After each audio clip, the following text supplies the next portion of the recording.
Continuando o nosso pensamento sobre os teóricos teatrais, vamos agora falar de Bertolt Brecht.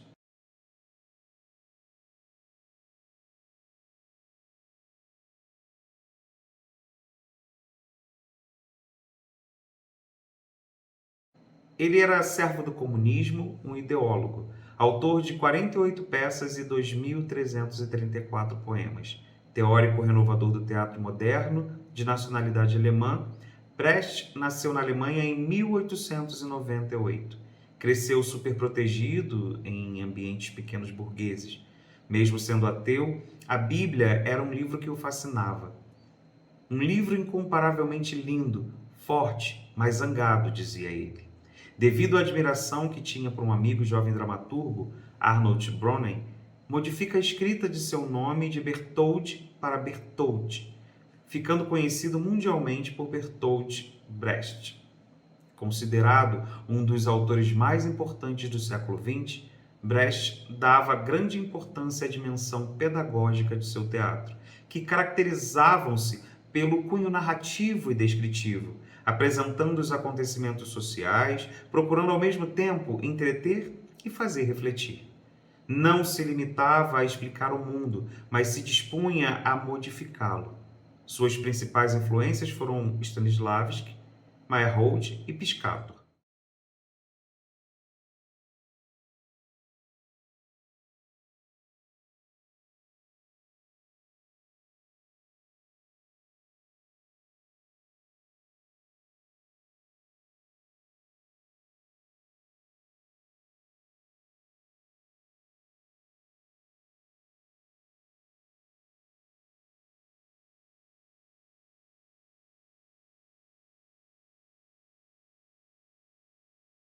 Além de dramaturgo e diretor, ele foi um notável e dedicado ao processo de criação de um método de interpretação do teatro épico. Exceto Shakespeare,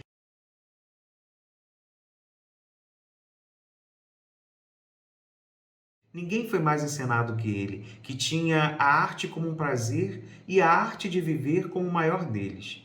Sempre ridente das opiniões dominantes, recomendava considerar as ações, além das falas. Brecht era um crítico ferrenho e se colocava contrário ao conceito da encenação teatral de sua época e via nos centros esportivos um modelo para o seu novo teatro. O boxe, por exemplo, o encantava pela existência das regras claras, pelas pessoas treinadas com a mais fina noção de responsabilidade e um público particularmente hábil. Margot Bertoldi, sobre Brecht, vai afirmar: o ator não deve despertar emoções no espectador, mas provocar sua consciência crítica. Em nenhum momento deve ele, o ator, permitir que ocorra sua completa metamorfose na figura da personagem, escreveu Brecht em 1948 em Pequeno Órgão para o Teatro. A essência do que se conhece hoje do teatro proposto por Brecht está ligada à função pedagógica e à metodologia artística de seu teatro, a renúncia à psicologia em favor da exemplaridade, o apelo à objetividade crítica do fazer teatral ao sistema de Stanislavski, que tinha inicialmente como característica cênica o realismo e o naturalismo total dos movimentos e da ficção, baseados na análise psicológica, precisão psicofísica e vivências afetivas. Brecht propôs o afastamento psicológico do ator na montagem da peça com o intuito de não influenciar o espectador em sua análise. Seu pensamento era o de provocar o espectador diante das situações que lhes eram expostas. Ou seja, Brecht queria propor um afastamento entre o ator e a personagem, e entre o espectador e a história narrada, para que de uma forma mais real e autêntica pudessem fazer juízos de valor sobre o que estava sendo representado. Essa forma proposta seria um dos pilares de sustentação do que ele veio a chamar de teatro épico. Já já falaremos um pouco mais sobre o teatro épico proposto por Brecht. O teatro apresentado por Brecht é um drama social que rompe com a isenção da plateia, que não irá se ver projetada emotivamente na história dos personagens. O teatro que ele apresenta é o teatro que coloca a plateia como observadora da situação. É um teatro profundamente político, com abordagens iguais, apontando o que é essencial ser discutido e refletido por cada olhar que o presencia, sem fazer uso da manipulação crítica através da emoção. Heraldo Pera Riso vai dizer: Brecht quer que a crítica floresça entre ator e espectador e adverte que o ator deve assumir o enfoque da crítica social. Ou seja, quando Brecht fala sobre crítica social, Bonhai vai contribuir sobre o pensamento dizendo que crítica não é somente cultura pessoal, informação bem organizada e um discurso cheio de conceitos bem articulados. Significa, sobretudo, participação efetiva nos processos sociais. Ou seja, apesar de ser crítico de Stanislavski, nesse quesito, Brecht acaba tendo o mesmo pensamento que o russo, por um mecanismo cênico diferente, distante da emoção, mas inteiramente ligado ao olhar e ao raciocínio crítico. Ele também não concordava com o tratamento banal, ordinário e puramente mercadológico que era dado ao fazer teatral. Parece que não existe muita diferença com os dias atuais.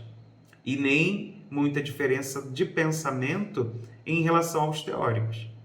Seu rompimento com o sistema aristotélico e aproveitamento, em parte desses modelos em seu favor, vão tornar a cena teatral de seu tempo compatível com um pensamento dialético, anti-ilusionista, antinaturalista, propondo a participação intelectual reflexiva, política do espectador.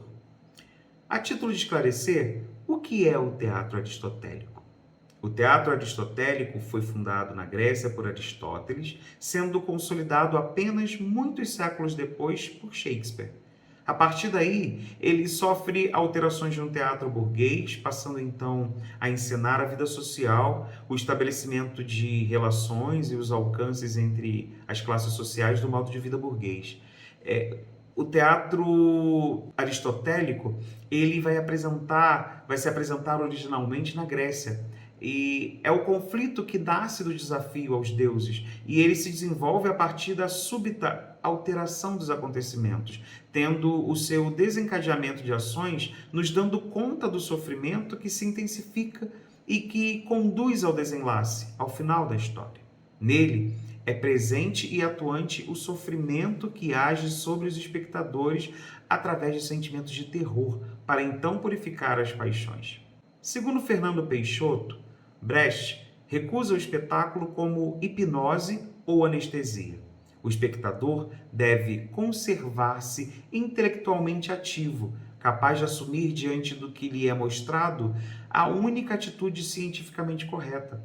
E a ferramenta com a qual o ator consegue possibilitar essa experiência não ilusória será, por definição brechtiana, o distanciamento. Foi do estudo da arte chinesa do espetáculo que Brecht derivou a quintessência da encenação e representação do seu teatro épico, o efeito do distanciamento. Ele se baseia numa neutralização completa dos meios tradicionais de expressão teatral. Manter distância é então o primeiro mandamento, tanto para o ator quanto para o público. Não é permitido que se forme nenhum campo hipnótico entre palco e plateia. O ator, ele não deve despertar emoções no espectador, mas provocar sua consciência crítica. Em nenhum momento deve ele, o ator, permitir que ocorra sua completa metamorfose na figura da personagem. Assim dizia Brecht. A tradição aristotélica é tão insustentável quanto a ideia de Schiller do palco cênico enquanto instituição moral, onde cada indivíduo desfruta o prazer de todos e o seu peito dá lugar para apenas emoção, a de ser humano. Brecht recusa a ambos drasticamente. Diante da afirmação de Brecht, em sua própria pele todo homem é o melhor, seria possível então avançarmos até a atualidade e pensar o teatro pós-dramático de Hans Thies Lehmann, mas vale refletir e entender melhor sobre o exercício cênico proposto por ele para que a compreensão seja plena desse fazer teatral atual. Brecht queria então que o seu teatro fosse transmissor de conhecimentos e não de vivências. Seu olhar era crítico, instigado por uma série de questões políticas e sociais de sua época, e pretendia que os espectadores de sua obra pudessem então examinar com clareza, sem o embaçar das emoções, as situações a que eram expostos. Sendo ele, durante muito tempo, um grande crítico do sistema fundamentado por Stanislavski, como já foi dito. Era a oposição do épico e do dramático.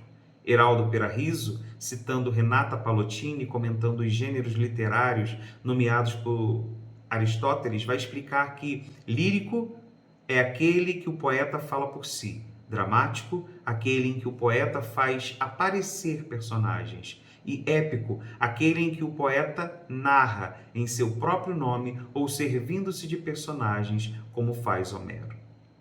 Para o trabalho de ensaios, Brecht recomendava 3 pilares de apoio: mudar as falas do ator para a terceira pessoa, transpô-las para o passado e incluir na leitura das falas as rubricas. Essa recomendação de mudar as falas do ator para a terceira pessoa, transpô-las para o passado e incluir na leitura das falas as rubricas, busca definitivamente romper com o pensamento stanislavskiano da identificação do espectador com a cena e de querer despertar a atenção do público em lugar de arrebatá-lo.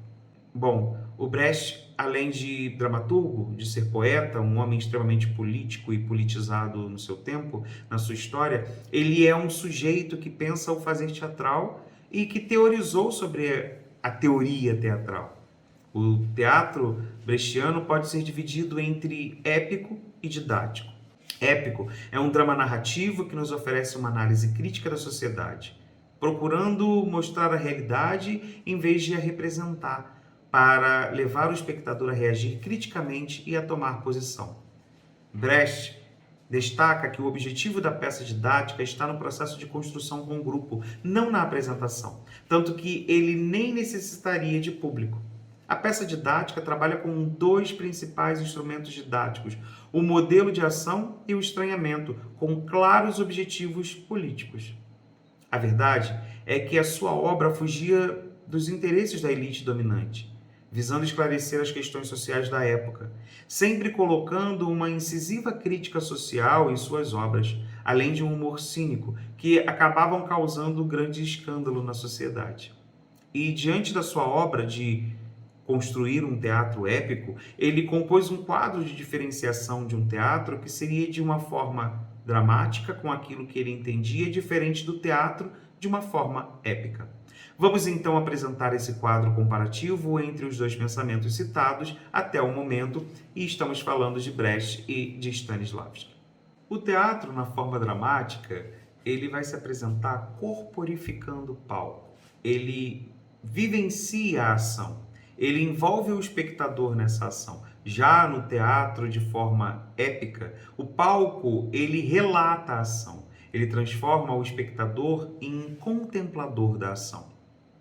Na forma dramática, o espectador tem a sua atividade consumida, enquanto que na épica, o espectador tem a sua atividade despertada. No primeiro, ou seja, na forma dramática, nós vemos o teatro transmitindo sentimentos, enquanto que no segundo, conhecimento, obrigando o espectador a tomar decisões. O ser, o homem, a mulher, no teatro dramático, ele é um ser conhecido, já previsto numa forma e numa dinâmica de ser. Já o homem no teatro épico, ele passa a ser um objeto a ser analisado. O teatro dramático, ele vai apresentar o homem que é imutável, fadado ao seu início, meio e fim, enquanto que na abordagem épica ele é mutável, ele se transforma e é transformador da ação. A tensão em relação ao desenlace da peça no teatro dramático se volta para a solução do texto dramático, enquanto que a tensão no teatro épico vai se voltar para o desenrolar de cada cena e de cada ação. Pensando em cena, na ação dramática, a cena vai existir em função da cena seguinte. Já no teatro épico, a cena vale por si mesma, não seguindo a linearidade, podendo ser fragmentada e por se valer por ela mesma. No pensamento dramático, os acontecimentos decorrem de uma maneira linear, contínua, diferente do épico, que vai ter seus acontecimentos decorrendo em curvas. O dramático vai trabalhar com sugestão, a partir das situações, enquanto que o épico trabalha com argumentos, despertando a atividade do espectador. O teatro dramático vai possibilitar a conservação das sensações. Por outro lado, o teatro épico possibilita que as sensações levem a uma tomada de consciência. A natureza não dá saltos no teatro dramático, já no teatro épico, a natureza dá saltos. O teatro dramático apresenta o mundo tal como é, diferente do épico, que irá apresentar o mundo tal como se transforma. O homem no teatro dramático é como deve ser, enquanto que no épico aponta o que é imperativo que ele faça. O teatro dramático vai trazer o homem movido pelos seus impulsos, sendo movido pelo épico a partir dos seus motivos. O pensamento determina o ser no teatro dramático. O ser social é quem vai determinar o pensamento no teatro épico. Por fim, o sentimento é mola propulsora no teatro dramático, enquanto a razão é a que move a cena no épico. A arquitetura da cena proposta por Bertoldi apenas não quer que o espectador seja guiado a pensar no teatro naturalista, ilusionista, uma mera imitação da realidade consensual, e sim que este seja afetado, atravessado e motivado pelo entendimento crítico e consciente do que lhe é apresentado. E quando se reflete sobre o que está sendo visto, aponta-se para a construção, a concepção cênica da direção e poderá ser tocado pela racionalidade em direção a um posicionamento crítico sobre o tema assistido. No processo de construção artística, vale lembrar que a imaginação é nosso melhor músculo e que ele pode favorecer a nossa criação para além dos limites do corpo e da voz. Brecht vai indicar o homem como aquele capaz de transformar-se e transformar o mundo à sua volta, e que a partir de situações históricas não fatalistas, por vezes ilusionistas, poderá também interferir no curso histórico, no desenvolvimento social e humano. Mas, para tal, exige que o distanciamento em cena aconteça, sem que o espetáculo se transforme em algo desagradável, pela não utilização do ilusionismo e sim da crítica. Então ele busca manter a liberdade da mente para que essa não se perca no mar revolto de afetos e identificações. Ainda sem querer esgotar o comparativo dos modelos apresentados, vamos ter o modelo aristotélico indicando que o pensamento determina o ser, enquanto afirma o épico que o ser racional determina o pensamento. Sobre estas afirmativas, Rosenfield vai pontuar: todavia, foi sobretudo Brecht quem estabeleceu a teoria desse teatro, salientando as razões antropológicas de sua concepção teatral. Com base nesta filosofia do homem, afigura-se-lhe necessário apresentar não somente relações interhumanas no palco, como também as determinantes sociais dessas relações, visto o ente humano, segundo a sua concepção, ser o conjunto de todas as relações sociais, é impositivo recorrer à forma épica, única capaz de dar suficiente realce ao tecido social transindividual. Até agora, acentua Brecht, os fatores impessoais não se manifestaram na cena como elemento de peso, autônomos. O ambiente e processos sociais eram vistos apenas da maneira como se pode ver a tempestade, ou seja, notando-se então como se inclinam. Para se mostrar a própria tempestade, é imprescindível romper a estrutura rigorosa do drama aristotélico, o seu encadeamento causal e da ação linear, integrando a fábula num contexto maior. O posicionamento de Rosenfield irá remeter ao pensamento da necessidade existente do exercício de afastar do homem de si para se entender, retornando ao seu íntimo mais consciente e crítico de seu estado variável, mutável e também de infinitas possibilidades. Sendo assim, após breve análise de alguns pensamentos que parecem contraditórios, é possível afirmar que quando se fala do rompimento brechtiano com o stanislavskiano, fala-se nos termos ilusionistas. No entanto, ainda hoje não é possível dispensarmos o sistema russo ao se tratar da construção cênica. Quando falamos de Brecht em cena, podemos afirmar que ele trabalhou amplamente as artes literária e teatral e fez com maestria as duas coisas. Ao pensar nele e em sua contribuição para o teatro, os interessados em sua proposta não poderão entender seu trabalho desprovido de emoção. A arquitetura da cena proposta por Berthold apenas não quer que o espectador seja guiado a pensar no teatro naturalista, ilusionista, ou seja, uma mera imitação da realidade consensual, e sim que este seja afetado pelo entendimento crítico e consciente do que lhe é apresentado. Como já foi dito, quando se reflete sobre o que está sendo visto, aponta-se para a construção, a concepção cênica da direção. Rubini, sobre a teoria brechtiana, vai pontuar: a teoria brechtiana do teatro coloca o problema do texto em termos novos.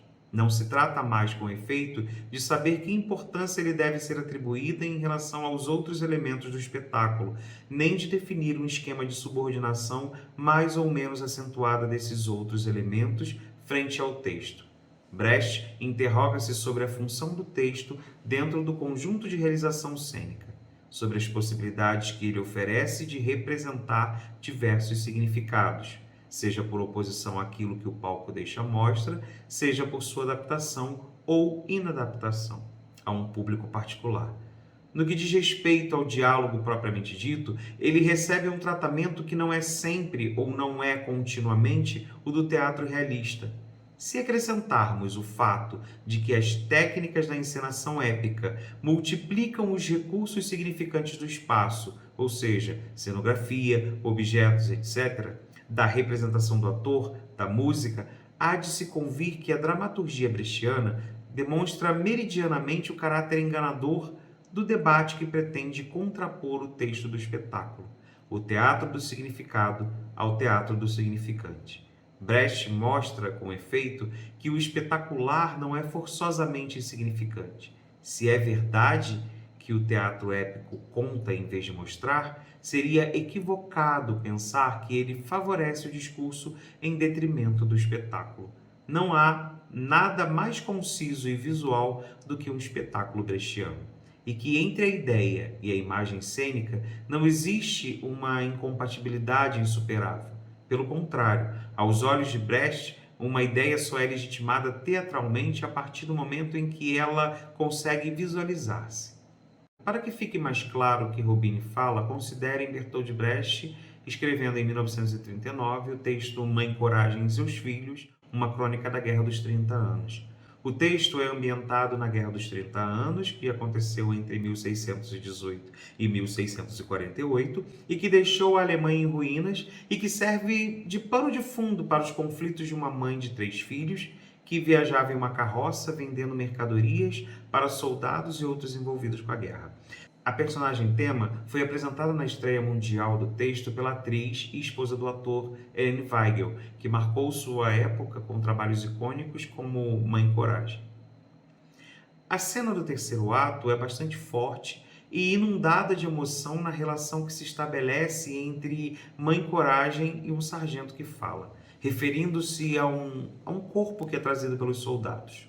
No entanto, a personagem não expressa sua dor de forma a causar um efeito catártico. Acredita ser a cena a seguir uma síntese do distanciamento tão falado do dramaturgo alemão. Assim é o texto da cena. É um elemento de quem nem o nome sabemos, mas é preciso ficar registrado para que tudo continue em ordem. Ele uma vez fez uma refeição aqui com a senhora. Dê uma olhada para ver se o reconhece.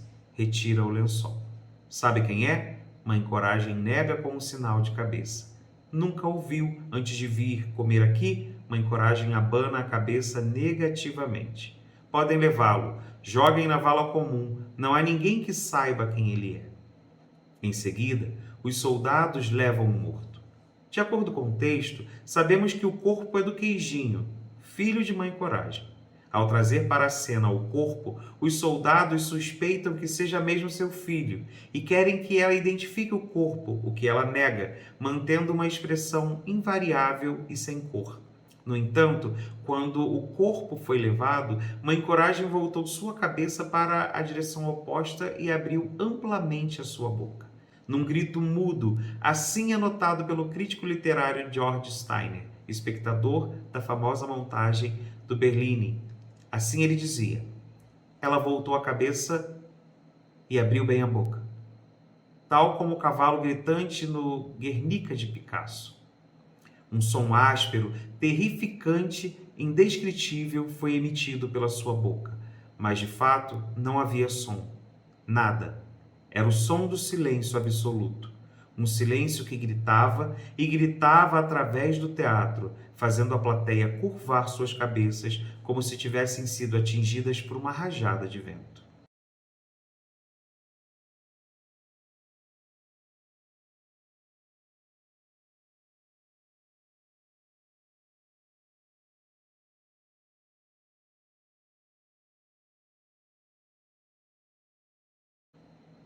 O texto Mãe Coragem e seus filhos não dá indicação ao grito sem som, proposto apenas na direção do alemão, e ainda assim ele dá conta em sua construção cênica de apresentar seus fundamentos ideológicos para a construção da cena. É possível voltar à sua tabela comparativa entre aristotélico e épico e constatar a execução épica quando trazemos do primeiro, ou seja, do aristotélico, o sentimento em oposição à razão do segundo, ou seja, o épico.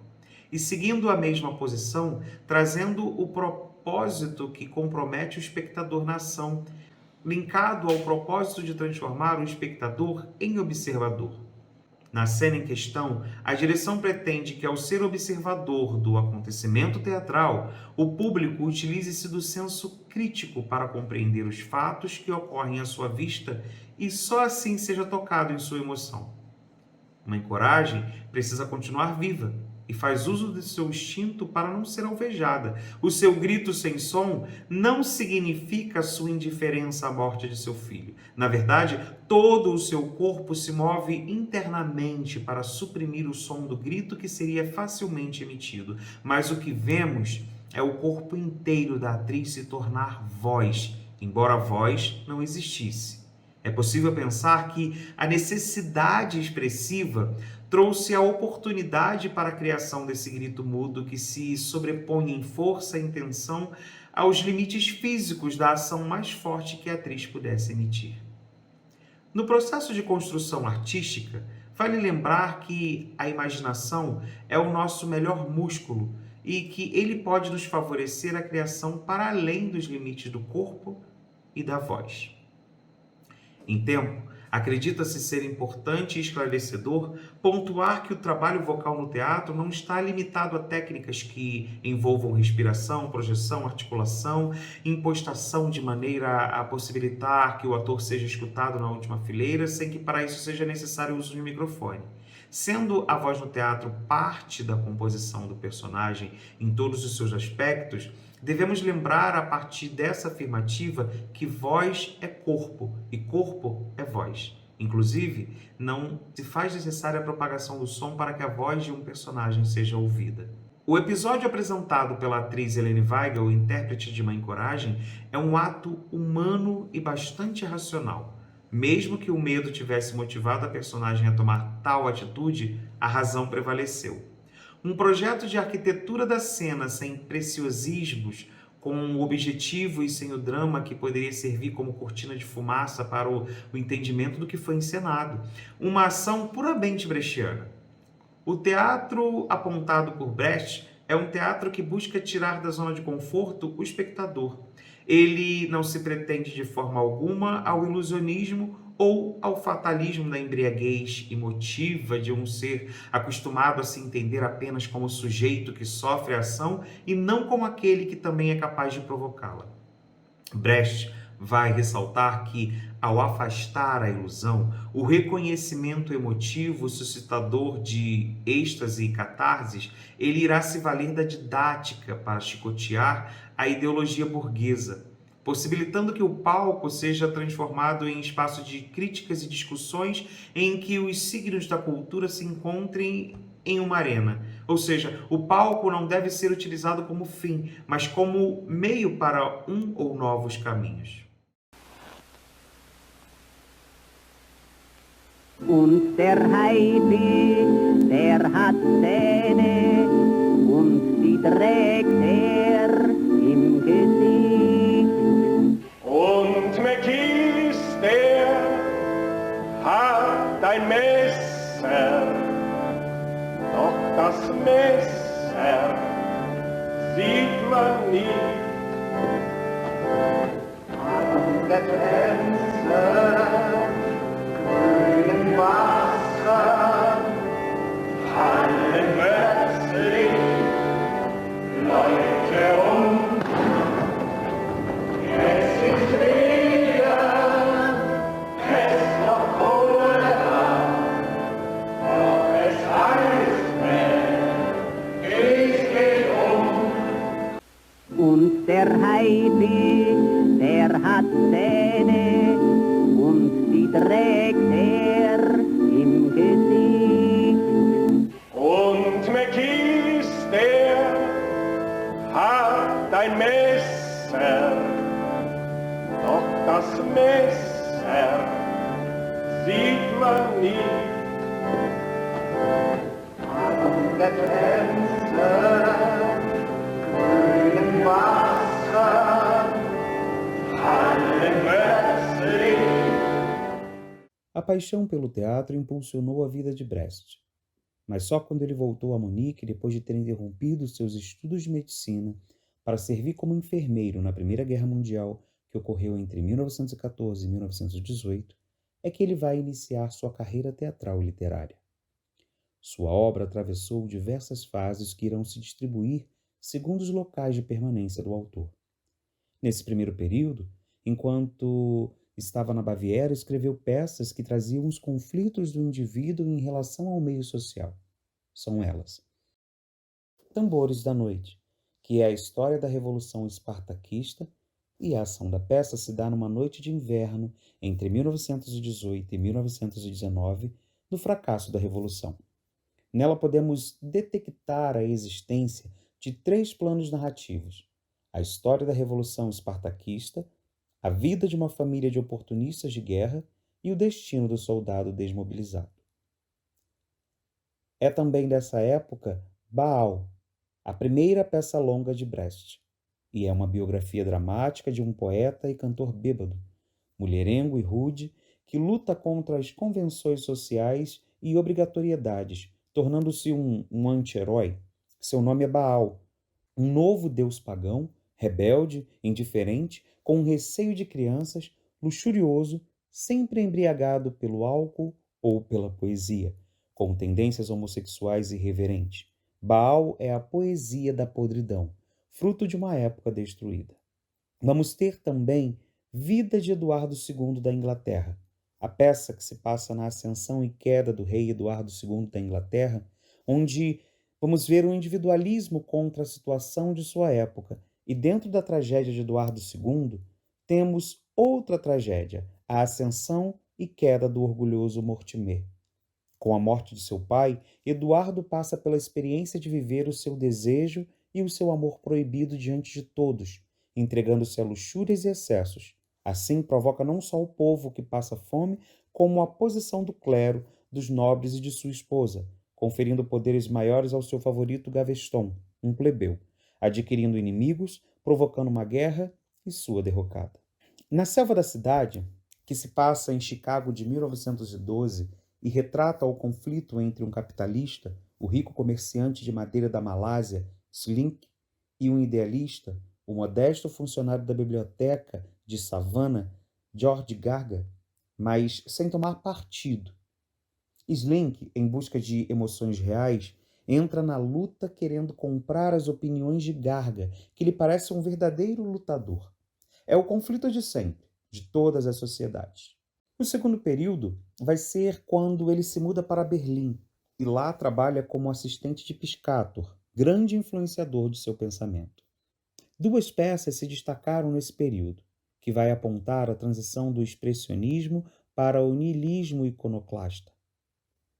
É desse período os textos O Homem é o Homem e Ópera dos Três Vinténs. As obras são comédias satíricas, em parte musicadas, onde se vê que as críticas à sociedade burguesa estavam mais anárquicas do que na fase anterior. Em O Homem é o Homem, nós vemos uma peça escrita e várias vezes reescrita por Brecht entre 1926 e 1956, ano de sua morte. É uma comédia que se situa numa fase de transição e de formação da teoria brechtiana sobre o chamado teatro épico. Na Ópera dos Três Vinténs, que fez grande sucesso e foi a triunfal erupção de Brecht na história do teatro mundial, criada com a colaboração do músico Kurt Weill, foi a primeira peça escrita segundo os princípios do teatro épico.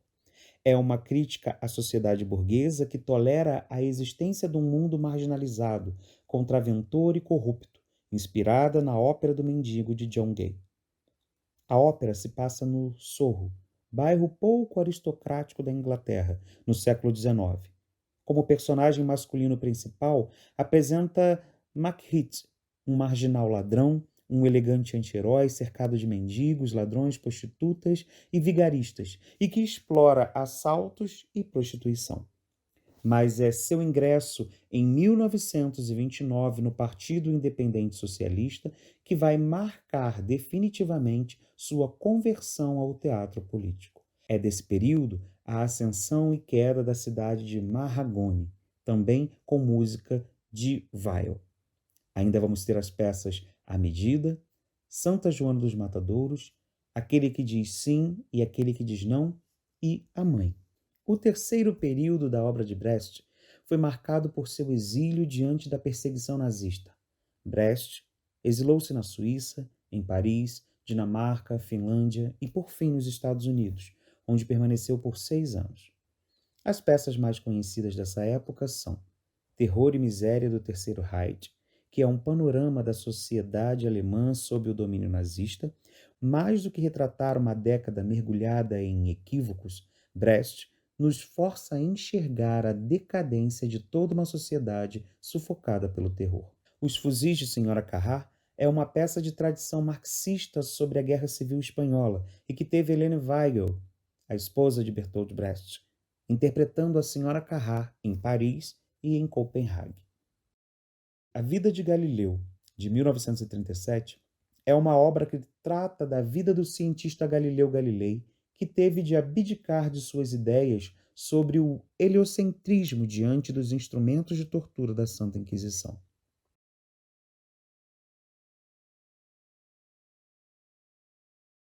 Ainda é desse período a peça Mãe Coragem e seus Filhos, sendo um dos maiores acontecimentos teatrais do pós-guerra. Mãe Coragem e seus Filhos traz, durante a Guerra dos 30 Anos, Anna Pfillen atravessando o país numa carroça com seus 3 filhos, não estando consciente dos perigos e das injustiças da guerra. Apanhada entre as duas frentes, Anna Pfillen assiste, impotente, a morte dos seus filhos. É considerada por alguns a obra-prima de Brecht. Após a Segunda Guerra Mundial, Brecht retornou para Berlim e, em 1948, publica o livro Estudos sobre Teatro, em que apresenta ao mundo a teoria do teatro épico.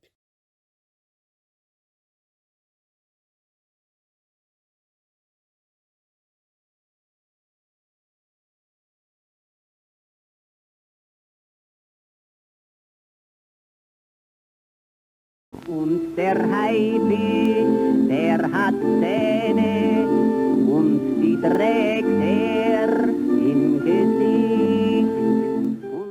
A obra poética de Bertolt Brecht é menos conhecida que a obra teatral, mas não menos importante. Sua poesia pode ser vista representada no livro de devoção caseira, de 1927, de sua fase iconoclástica, e em Poesias de Swedenborg, Brecht escreveu poemas líricos de forte ironia e sutileza emocional, em que ele mesmo, o indivíduo Bertold Brecht, ocupa o lugar principal.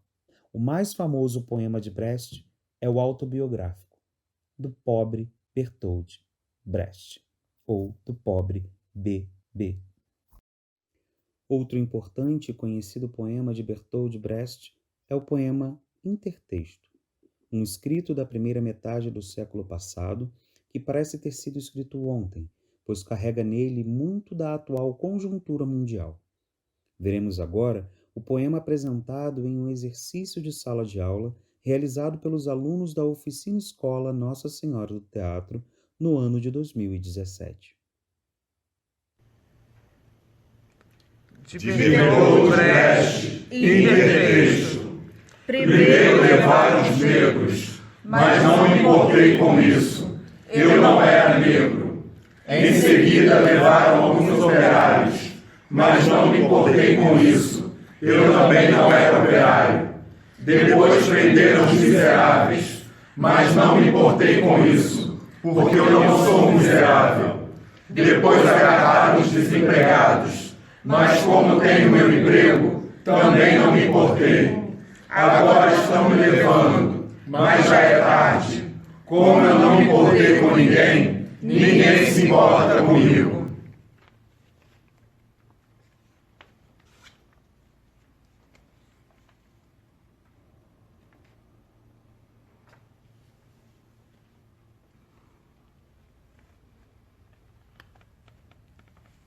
Und der Haifisch, der hat Zähne und die trägt er im Gesicht. Und McKees, der hat ein Messer, doch das Messer sieht man nicht. Ach, es sind des Haifischflossen, rot, wenn dieser Blut vergießt. Mackie Messer trägt nen Handschuh, Ach, wir, die wir den Boden bereiten wollten für Freundlichkeit, konnten selber nicht freundlich sein. Ihr aber, wenn es so weit sein wird, dass der Mensch dem Menschen ein Helfer ist, gedenkt unserer mit Nachsicht. An die Nachgeborenen. Wirklich, ich lebe in finsteren Zeiten. Das arglose Wort ist töricht. Eine glatte Stirn deutet auf Unempfindlichkeit hin. Der Lachende hat die furchtbare Nachricht nur noch nicht empfangen. Sein Geld hatte Mackie Messer, dem man nichts beweisen kann. Jenny Tauler ward gefunden.